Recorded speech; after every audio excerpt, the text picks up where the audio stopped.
Magandang tanghali mga kapatid. Planong magtaas ng delivery fee ng grupo ng mga trucker dahil sa taas presyo sa petrolyo. Ibig sabihin, posible ring magtaas ang presyo ng ilang pangunahing bilihin. Kayo mga kapatid, paano nyo pinaghahandaan ang posibleng pagsipa ng presyo ng bilihin? Tara, samahan nyo ako at magtatanong tayo dito. Wala naman.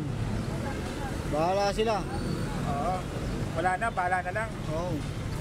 Talagang ganun, taghirap, kailangan magsipag.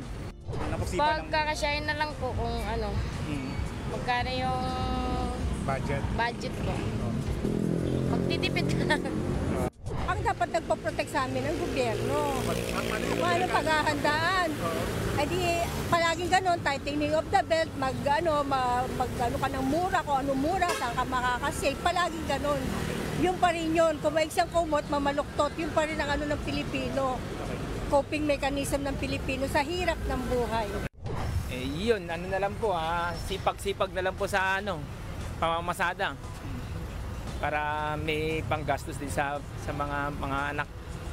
Ako ang inyong kahani ng bayan, ang tunay at nag-iisang pantanggal umay sa pananghalian.